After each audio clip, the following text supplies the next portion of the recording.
So welcome everyone to Parshat Vayechi. It's hard to believe that we've finished the whole of Sefer Breshit. I think I don't think we started with Breshit, but we might have started with Noach, or possibly Vayera, but we've really gone through the whole first book together, more or less, and it's been a wonderful journey. This week I wanted to talk about the bracha that we many of us have the practice of giving to our children on Friday night, and to think about maybe this is like a closure for some of the characters of this portion of our journey, because next week we'll open in Shemot, and we're in a whole different mindset, I think, in the book of Shemot than we are in the book of Breshit. So let me share my screen. Here we go. And right, so in this week's Parsha, Yaakov, who has come down to Egypt, is on his deathbed, and he calls Yosef to him, and speaks to him. And my microphone isn't working. I can't hear them. Oh, I can. Can you hear me, Sherry? I can hear you. Come back. Oh. Uh-oh. Can you hear? Uh-oh. Hopefully Sherry will. I'll send her a quick chat.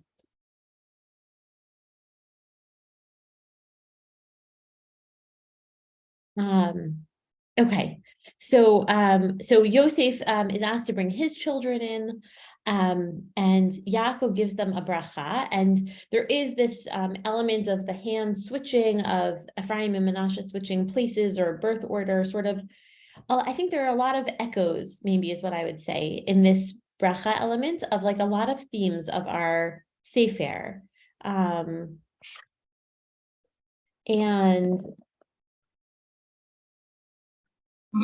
I feel bad for Sherry. Hold on one second.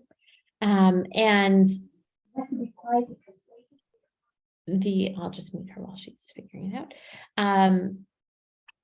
And so this theme certainly of brothers switching places or stealing bechors or not stealing bechors certainly seems to be here.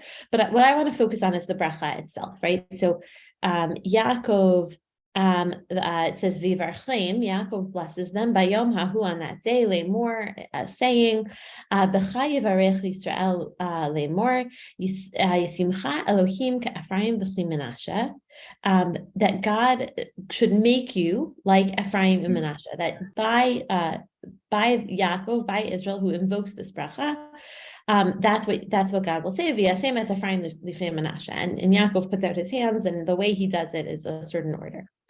And Rashi says, what does this mean? B'cha yivarech Yisrael, right? By you shall Israel invoke blessing. And Rashi says, Haba levarech et banav yivarchem b'birchatam, right? That when one wishes to bless his sons, he will bless them with that bracha, that formula. V'yomar ish livno yisimcha Elohim ke'Ephraim v'chli Menashe, right? That a man will say to his son, God should make you as Ephraim and Menashe. So I imagine that many of us who have sons have said this bracha many times on Friday night. It is altered for girls traditionally to be Yismech Elohim Kesara Rivka Rachel V'Leah, right? I suppose, although I have to admit, my husband is not listening now. Maybe he'll listen later. I haven't talked to him about it, but the more I thought about it, I suppose we say that about girls because we don't want girls to be like boys. I think it's an interesting gender question that has been rising up for me as I prepared this shiur, but we say something different for girls. But Rashi seems to say that this is the bracha that we'll use to bless our children. And an interesting thing, again, that we're not totally going to address here is the question of whether what Rashi means is like, is this a mitzvah? Like, must you bless your children like this? Or is this an option? If you're going to give your children a bracha, then it should or could be this bracha. It's a little bit hard to know, and there are lots of sort of complications around the bracha in general, certainly around the next part of the bracha that we give, which is about the priestly blessing and whether we can do that or only Kohanim can do that. So lots of interesting sort of ways to go, but I was more interested in why Ephraim and Manasseh. Oh, good. Welcome, Sherry. So I'm so happy you're here. Let me. Can you hear me? I can, yes. Okay. Now it's just the question of how I can get rid of this chat box. Let's see. There we go. Okay. So all we said, Sherry, was that Yaakov blesses his grandchildren, Ephraim and Manasseh, and Rashi says this is sort of the formula one should use moving forward when blessing their children to sort of emulate Yaakov. And that although there are many interesting questions, my question was really about why Ephraim and Manasseh. And it is a question lots of the Mefarshim have. And so I think there are lots of different interesting ways to go. The first avenue that I want us to go down is the Sfat Emet. This is a terrible translation because it is my own translation, so I apologize. It's rough, but I thought the Sfat Emet was too beautiful to leave behind just because I couldn't find a nice translation of him ready for us. Because he says, well, earlier in the Psukim, it says that Yaakov views Ephraim and Manasseh ki Ruvain v'Shimon. Right? And he says, well, v'kasha, this is hard. Ki rak ke Ruvain v'Shimon, right? He only sees them like Ruvain and Shimon. So why didn't he say, and why don't we say, right? Yisimcha ke Ruvain v'Shimon. Why not just use the sort of the original model? Why use the almost as good of, right? Why do we single out? So that's the Sfat Emet's question. He says, of all the people to choose, you might have chosen Reuben and Shimon, the ones that Ephraim and Manasseh are held up to be like. Af kila asher hador she'achar hashvatim umikol makom nit'alu lihiyot bichlalam. Right, that this generation of Ephraim and Manasseh were the generation after the Shvatim, the sort of the original brothers, and we should all rise up to be like them, right? And so I think what this Sfat Emet is saying, if I understand him correctly, is that Ephraim and Manasseh are like us. We can aspire to be like them because they're not on such a high madriga, on such a high level that we would say, oh, like you could try to be like them, but probably you'll never be there. Right? It's almost like if your child loves, gymnastics, you wouldn't say be like Simone Biles because we don't expect our children will be gold medalists, right? That they have some extra special level. You'd say be like the person who is the best in your university or the best in your whatever, something you might actually be able to aspire to be like.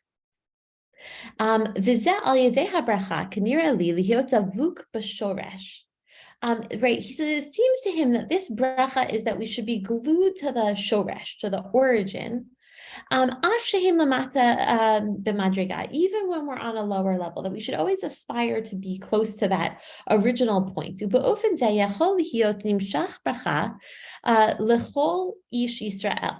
Right, that so in this way we can extend this bracha, right? Just as Rashi sort of explains that we do extend this bracha to every single person, me'avot hakadoshim af elef dor, right? From those holy forefathers that started us off for even 1,000 years, ki hashoresh mihem, right? To me, it feels like almost again like this transition from Breshit to Shemot, that the Sfat Emet is like preparing us. We're no longer going to be able to count our ancestors up to Yaakov or up to Avraham.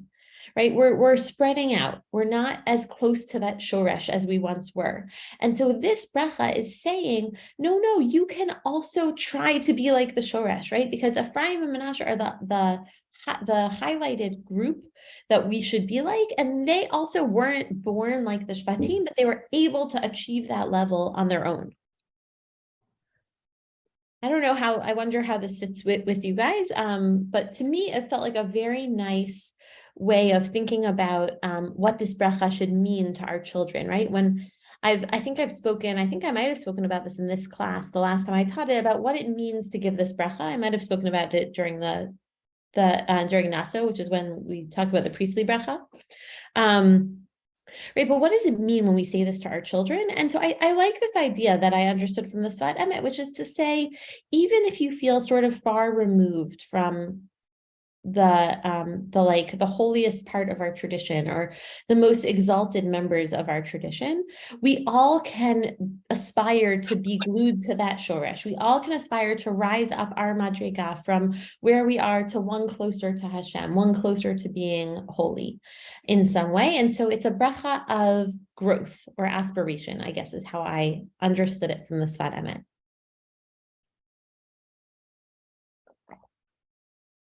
And I think that the Sfat Emet had like very holy, a holy understanding of Ephraim and Manasseh. I brought this beautiful piece from Yael Shachar, which you can click on the link later. I don't know a lot about her other than what I read in her like 2-sentence bio on 929.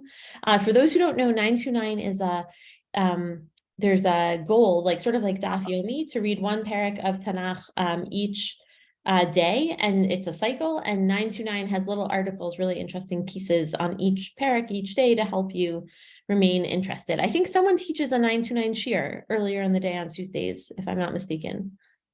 I've seen it in the bulletin. Yeah. I think Myra Weiss might be the one doing that. Oh, wonderful. Yeah. I'm sure it's so. Yeah, I think it's a great idea. I started it and then I quit around Shmot time, which is not very far in. It's like a month and a little bit. But I always mean to get back into it because it feels like it's a little faster than Daf Yomi and you sort of get this whole nice holistic thing. I recommend it. Yael Shachar, in her 929 article, she talks about why Ephraim and Manasseh, I think from a slightly more cynical point, maybe. But it's a nice idea. She says here, right, that the challenge of Yosef, right, which we talked a little bit about last time, is that Yosef assimilates a bit, right? He changes his name and his accent. He changes so much his brothers don't even recognize him. And so that makes everyone anxious, right? And so here, Manasseh and Ephraim almost seem to redeem that piece of Yosef because right, more Jews have been lost to assimilation in those countries that welcome Jews than have been lost to pogroms, massacres, and genocides. And so of all of Yaakov's descendants, only Yosef has faced the test of success in a foreign culture. And perhaps with the wisdom of old age, Yaakov saw that Yosef's inoculation to the pleasures of Egyptian society had immunized his sons as well, that they too would resist the pressures of assimilation and remain true to their heritage. Only with the assurance that we can live among strangers and remain true to ourselves can we grow from a family to a nation, right? Again, this moment of transition. For this reason, Yosef's sons, Manasseh and Ephraim, represent the future of the Jewish nation. And this is what we wish upon our children, that they rise to the challenge not just of being like the Shvatim, like Ephraim and Manasseh did, but of being a light to the nations, living and working in the broader world, but never losing the special connection to their heritage and mission, right? A very Torah Umada message, right? That you can live in the world, but you can still find a way to balance. So I have to admit that like a piece of it sort of rubbed the wrong way for me because I felt like it was a little bit negative, unfair maybe to Manasseh and Ephraim, and at the same time, very fair, right? Like that's who they were. They were the children of a father who wanted to forget, right? The Manasseh. They were the children of Egyptian dignitary. And yet Yaakov saw that they were worthy of this bracha. And so there is something beautiful. And I think that this idea, again, thinking sort of about what I mean when I say this on Friday night, this is also a very beautiful, beautiful wish to rise to the challenge of being the light to the nations. So far, I think there's like a very insular message, right, of being the rising up in levels of kedusha to the shoresh, to the origin of our kedusha. There's this more sort of external message of being a light unto the nations, and one that I could not find the origin of, but I saw in many places, is the idea that Manasseh and Ephraim are the first twins to not fight in Tanakh. And for that reason, they merit being the bracha, right? Doesn't work well for Yaakov and Esav. It doesn't work well for Cain and Hevel as brothers, not just twins, right? Certainly Yishmael and Yitzchak, whether they, whether that mitzachik that we talked about is really mean-spirited or not, there certainly was tension in that family. But somehow Menashe and Ephraim and Yosef and his brothers obviously had a lot of tension, which we explored last week. And so, right, so again, like all of those things, it feels to me like this is such a summary in that way. And so I think the reason I can't find it is that it's very common. It's like spread, no one quoted any one person, but I don't know. So I apologize. I can't say it in someone's name or bring us that text to look at. And I think all of these are really good ideas and beautiful ideas and interesting ways to think about it. But 2 weeks ago, I saw a way of thinking about this that like totally blew it apart for me. So I want to try to pull us back into that. This idea was taught to me over Facebook, the great teacher of Parsha ideas, by Rabbi Tali Adler, who is another Maharat graduate a few years before me. She teaches at Hadar in New York City. And I would say she almost writes like a modern midrash sometimes. I brought her Facebook post that we can look at. That's very beautiful. I think she has a very beautiful way of thinking about the Parsha, and she's able to see things in like a different light than I think we normally do. And so she talked about this 2 weeks ago. It's like a little bit cheating. We could have talked about this in Miketz, because in Miketz there arises an idea that will tie us to Menashe and Ephraim in this week's Parsha. Here, right when Yosef rises to power, Paro renames him. V'yikra Paro Shem Yosef Tafnat Paneach. And he gives him a wife. V'yitin lo et Asnat bat Potifera Kohen On liisha. So this woman Asnat, who's the daughter of Potifera, the priest of On. And then Yosef is sort of fully equipped with his new name and his new bride, and he emerges in charge of the land of Egypt. And the Midrash is curious about who Asnat is. And I think that's sort of similar to last week's Parsha, where that extra soul that came down to Egypt was maybe Yocheved or was maybe the daughter of Asher. The Midrash seems interested, in my opinion, this is not Tali's idea, but my idea, that in some kind of bridge character who goes from being a very strong Yaakovian presence to being a part of that beginning of a nation building Shmot place. And so Rabbi Eliezer, he says a lot of sort of startling things. So we'll unpack them, but I want us to focus on the punchline. He says that in 7 years, she had 11 sons and 1 daughter. So already that's pretty shocking. Anyone who's had children with any kind of regularity, that's like pretty frequent. She must have had twins, which I don't think is really the way that the Pshat reads about her children, but okay, fine. Let's assume that's true. Now, even more shocking, all of them were born, each with his partner with him. Right? That they were born vizugo imo, which is to say that like somehow the Midrash, and I saw this in the census data also, the Midrash wants to imagine that all of Yaakov's children married Yaakov's children. Right, it's like an incestuous idea, but it sort of belongs, I think, to that camp of like in marrying, not to marry the Canaanite women, right? Just like Yitzchak and then Yaakov had to find women from Abraham's homeland. Somehow, I think that's what's driving this like sort of crazy, weird midrash. Like otherwise, it's like a very royal bloodline sort of thing. Except Yosef, right? Chutz mi Yosef, shelo nolda zugato imo, right? That his zug wasn't born with him, because who was his zug? His zug was Asnat, and who is Asnat? This is like the kicker. So we're going to try to leave all the weird partner things behind. The Asnat is Bat Dina, the daughter of Dina, and she was Ru'uya lo liisha. She was the one who was sort of set out for him. And of course, also, chutz midina, shelo nolda zugaima, right?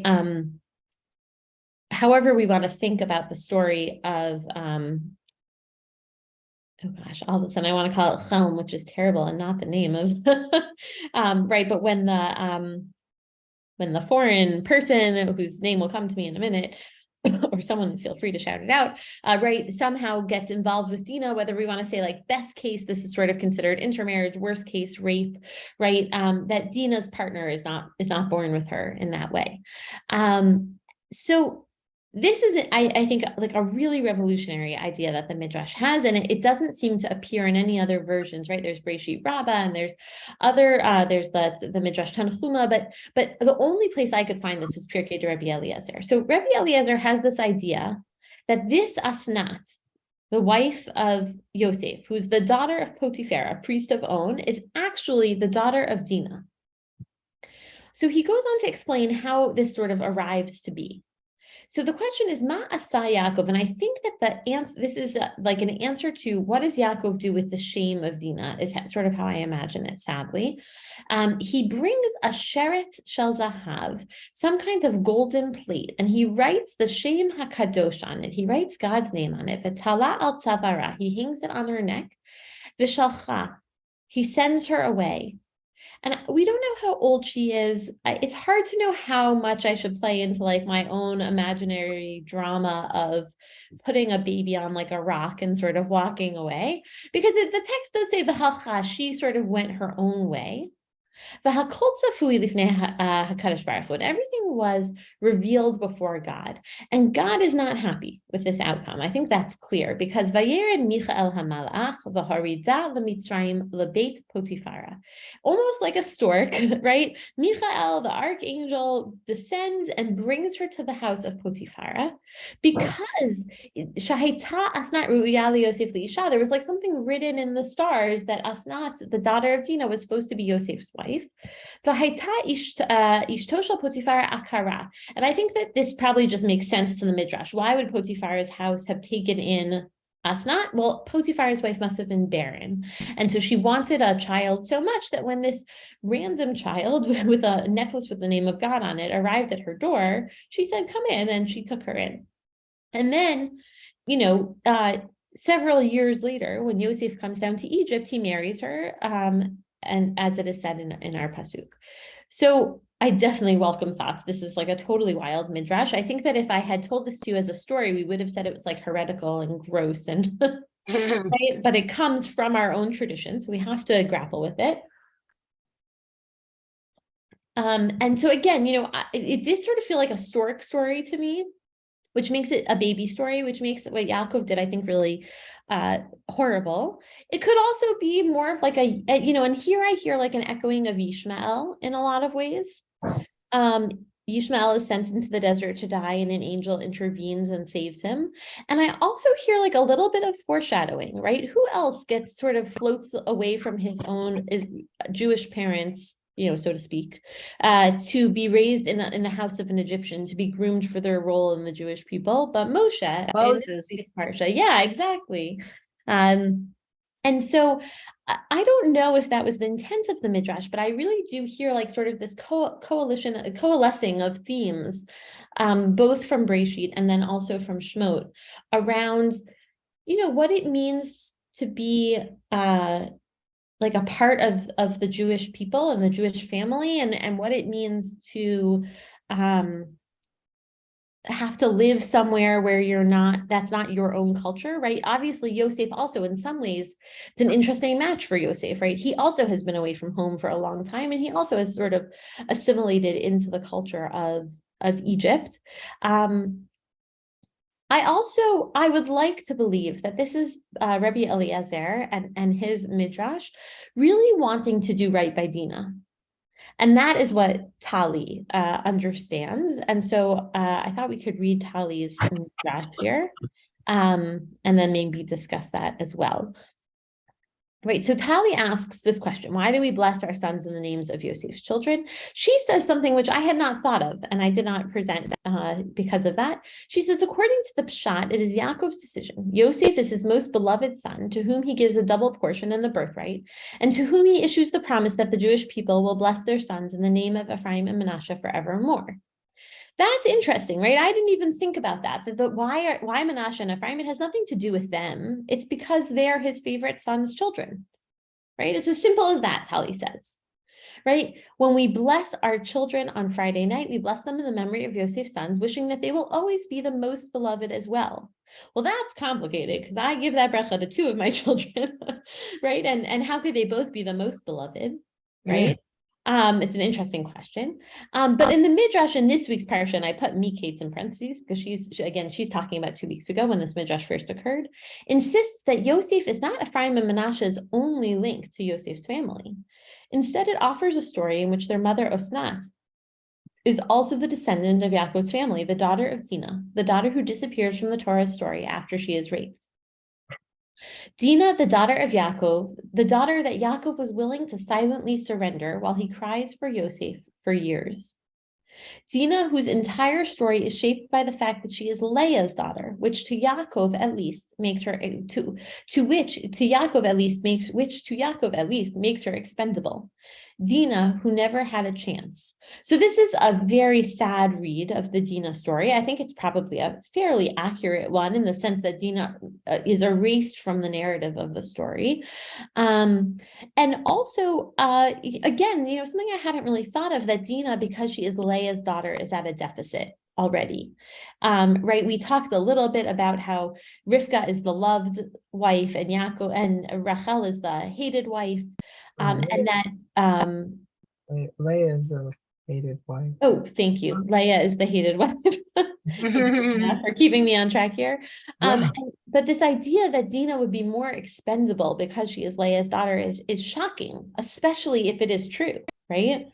And also, certainly we don't hear Yaakov cry for Dinah in the text. Maybe it happens off scene, but we very much hear that he cries for Yosef, and the Midrash really fleshes that story out, as we saw with Serach Bat Asher last week.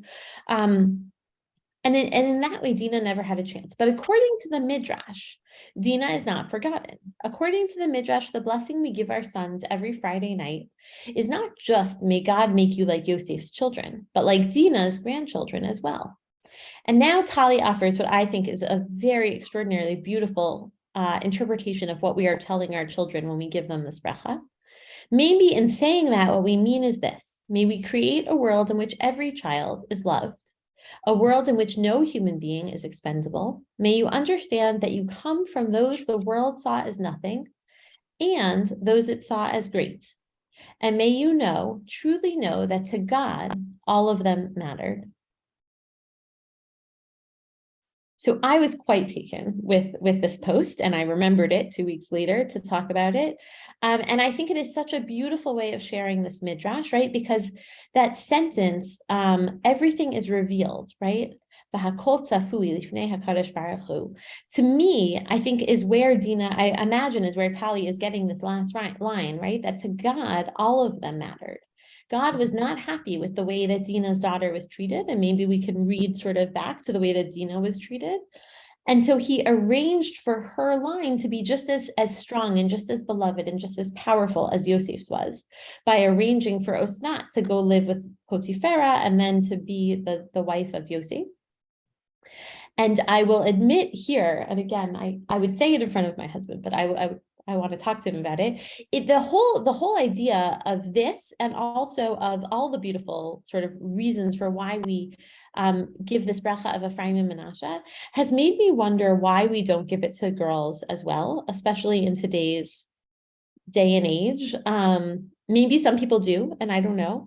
And Rachel and Sarah, Rivka, Rachel, and Leah are nothing to sneeze at. Certainly it's beautiful, but I think all of these ideas that were articulated, right, to be those who are davuk l'shoresh, to be those who aspire to be closer to Hashem in holiness, to be those who are a light unto the nations, to be those who are models in sibling love, right? That's certainly something I wish for my children. And then on top of all of that, to sort of turn it on its head like Tali does and say that they represent the children of both the loved and the less loved, or the loved and the struggled with.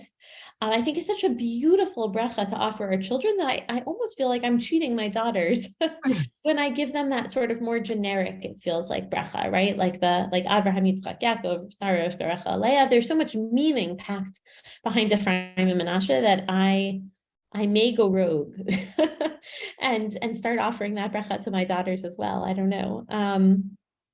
But certainly a lot to think about Menashe and Ephraim. So I really welcome discussion if anyone has any thoughts.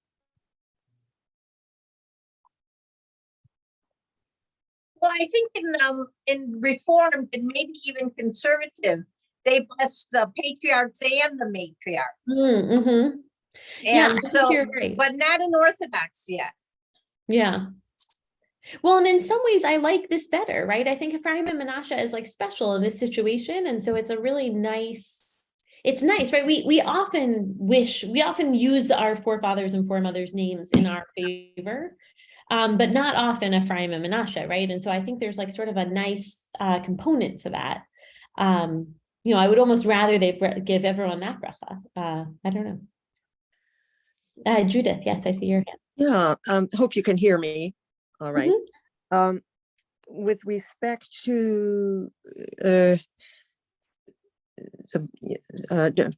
interpretation you were just talking about, I hear echoes of the story of Ruth, where at the end, it's often observed that by mentioning in the lineage Perez as well as Ruth, it shows us that King David was descended from several sides from people who could have been really marginalized, meaning Tamar, which is direct ancestor of Perez, and Ruth the Moabite, whose people we were told to stay away from. And so for that reason, their story, Ruth's story, has become such a great symbol for Jews by choice and the issues of, to what extent is an outsider to be considered an insider. And so there's something rather parallel in the sources that you chose, how they're describing it. I love that. It's really beautiful, Judith. Some people, again, in my sort of research, some people bring a pasuk of Ruth as part of the bracha. I don't remember which pasuk, I'd have to look back, but I wonder if that's partially why. I think you're right, that there is sort of like a strong foreshadowing, maybe of Ruth's story here. And again, I think that's right. I think Ephraim and Menashe in this sort of closing chapter, everyone wants to like pack them full of things, right? Both sort of remnants of past themes and also foreshadowing of themes yet to come, because we are truly standing on that transition between the nuclear family, which had a lot of hard ins and outs, and the nation building family, right? And totally, I think there's a lot there. And Ruth is a big part of it. I had another comment to make, and Sure. this is about your being at a loss to find the origin of the idea that the brothers never got along, but gradually began to find ways of resolving their differences from generation to generation. I can't tell you who said that first, who made that observation first, but it does seem to be built into the progress of Genesis. And Rabbi Sachs, Jonathan Sachs, does a very extensive analysis of that situation. That is how the stories in Genesis progress from outright murder to various forms of reconciliation. In his book, Not in God's Name, the anti-violence book, because he uses that as the basis for his whole thesis about what we need to do, which is to come together as Abrahamic peoples. That is, the religious leaders of the three Abrahamic faiths should get together and articulate a theology of nonviolence, digging into this past, which originates in the stories in Genesis. That's beautiful. Yeah, thank you. Maybe I'll look into that and so see if I can it could be find that it his from him. footnotes might offer you some leads into who else had this way of thinking. Yeah, I think that's great. The scholar Judy Klitzner, she coined this term subversive sequels, that sometimes there are stories that sort of seem to build on the story before it in some kind of way that shows us a better path. And that idea that you're articulating from Rabbi Sachs, I think, feels like that, right? Like Cain and Havel was like the worst possible outcome of, fratricide. But it's not that much better when you get to Yaakov and Esav, right? Esav wants to kill Yaakov. He only manages to like escape because of his mother. The brothers also, right, seem to be comfortable with killing him, but then have a change of heart. So that's even better.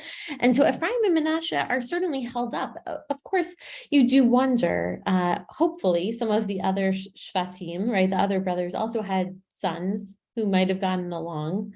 But certainly Ephraim and Manasseh are held up as that ideal, singled out of their, you have to imagine Yaakov had many, many, many grandchildren, from 12 sons, but these are the two. And maybe it's a little of everything, right? Maybe he pays more attention to them because they're Yosef's children and he values them, or maybe he keeps a closer eye on them because he's worried about them because they grew up in this different culture than his other grandchildren did. It's a little hard to know why, but they are certainly the ones that we invoke today. And I think probably we could borrow from all of these. I know I may be the only one who still gets wonderful access to my children every Friday night in this lovely group. Maybe Judith also. But thinking about conveying those brachot in that sort of intergenerational way, maybe is a way to put it. I would just sort of give like a brief plug that on Shabbat, I will be in Skokie. I hope to see as many of you as I can. And I will be talking about an intergenerational awareness campaign that we're going to start at Skokie Valley over the next several weeks, a loose month, not only the month of January, bleeding into February a little bit, thinking about aging and how we age and our responsibilities as the one who ages and the one who is not aging. And so I think this bracha, which, is sort of traditionally like a father, son, or parent, son, or parent, child's bracha, is also just like a nice way for us, I think, of thinking about how we transmit things to the next generation, right? What is the message we want to leave with our children in a sort of broader sense? And that these messages of like internal strength and external strength and remembering, not sort of leaving anyone behind, are very powerful messages. And so when we speak to anyone, in another generation, to sort of channel that love of Ephraim and Manasseh, I think is a beautiful way of building community in an even bigger sense. So maybe to just pull it out as my final thought, to say all of this could apply on even such a larger intergenerational level.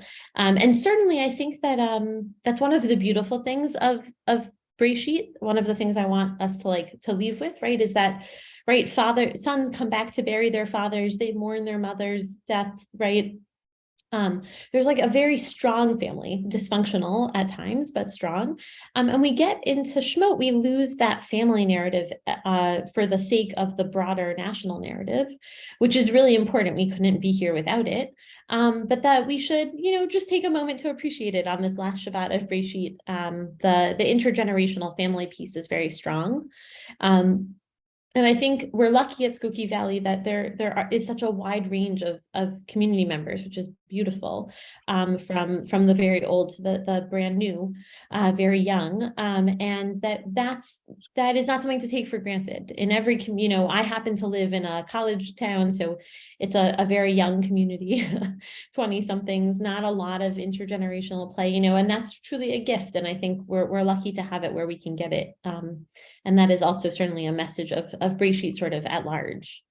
The story of Serach Bat Asher using a young child to comfort her grandfather last week that we talked about sort of sticks with me this week, in thinking about how we sort of engage with each other at all ages and stages. So with all of those grand themes, I will say goodnight, unless people have other ideas to share. And I hope to see you over Shabbat or another time soon. Looking forward to it. Thank you. Thank you very much. Thank you so much. Thank you. Bye. Shabbat shalom. Shabbat shalom. Bye.